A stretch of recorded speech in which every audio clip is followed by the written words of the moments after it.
grand moment dans les Jeux Olympiques, ouais, ouais, clairement. Dans l'histoire du basket, non. Je pense que là, c'est un peu trop la culture du moment, tu vois.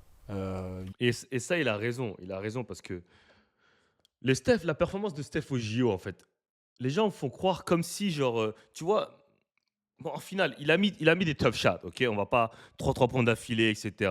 Oui, c'était crazy, etc. Oui, je suis d'accord. Mais genre, quoi qu'il arrive, même si Steph ne met pas ses shoots là, les États-Unis allaient gagner le match, tu vois. C'est pas comme si, tu vois, moi, pour moi, le shoot de Kyrie contre Golden State en finale NBA, quand personne n'arrive à marquer pendant je sais pas combien de minutes, les deux équipes, ça se donne coup par coup, ça n'arrive pas à marquer. Là, c'est tough. Finale NBA, je sais pas si c'était game combien, game 6 ou game 7. Là, ça se tape et tout. Là, c'est dur. Même pour mettre un bucket, c'est tough. C'est tough.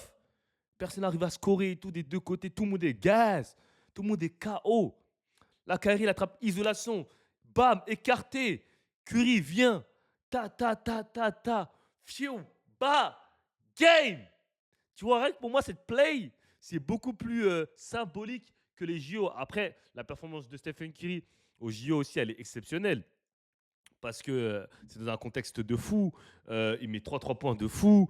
Tu vois, voilà, les Avengers sous cette histoire au-dessus. Mais quoi qu'il arrive, les États-Unis étaient devant tout le match. Ils étaient encore devant avant les shoots de Steph. Ok, c'est juste que Steph, bah, grâce aux shoots de Steph, ça les permet de tuer le match. Mais ils étaient déjà devant. Et si c'est pas Steph, c'est KD qui aurait mis. Tu vois, c'est pas pareil le contexte, tu vois. Pour moi, en tout cas.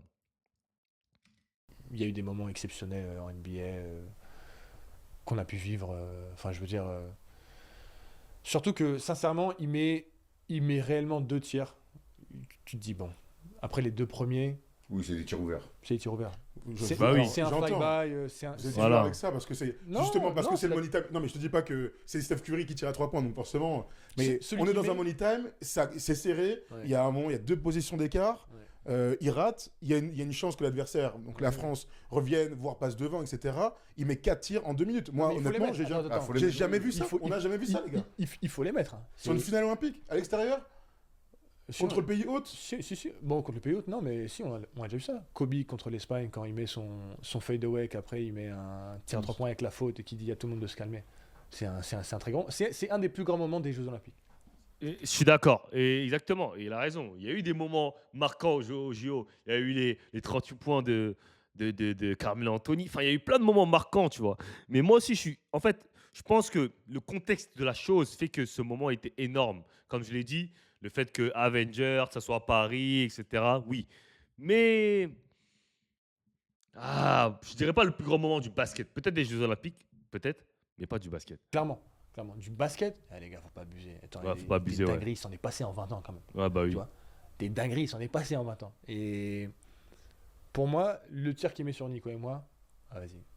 On peut rien faire, rien du tout. Le tir d'avant, pareil. Les 2 premiers, bah, il est ouvert. Je suis désolé, il est Le ouvert. drive and kick, c'est bien joué. Après, ils sont tac. Oui, avec des et encore une call-outs, fois, c'est bien joué, hein. les tirs, il faut les faire. Mais parce que c'est. Je vois ce qu'il veut dire. Genre, en fait, c'est les shoots ouverts. En fait, c'est Steph. En fait, tu laisses Steph ouvert, t'attends quoi? Il va marquer. Qui tourne sur Twitter, je comprends pas trop cet argument de dire que cette performance-là le fait rentrer dans le top 5. FIBA. Non, dans le all top 5 time, all all-time. Non. Je veux Il dire, était déjà top 10, si vous même voulez. s'il n'était pas venu cette année au JO, bah, pour moi, c'est le meilleur meneur ever. Pour moi. Après, avec Magic, bon, débat de génération, etc. Tu vois, ce que j'entends. Il y a Moi, plus ce qui m'a KD. fait délirer, c'est quand il prend le tir sur moi enfin, sur Nico et moi, pardon. Quand il prend le tir sur Nico et moi, pardon. Tu vois KD qui est juste à côté. Surtout, il est tout mais seul. qui est Oui, seul. LeBron aussi là-bas. Tu sais, Non, Il y, mais a- il y a une photo, t'as seul. LeBron, KD ouvert, je sais Incroyable. plus qui dit, c'est le seul mec au monde qui prend un tir avec 2 mecs sur la gueule alors que t'as KD et LeBron Et il a ouvert. les bras comme ça. Et même KD, genre, il est ok. Il est ok. C'est le même qui fait le retour de passe et tout.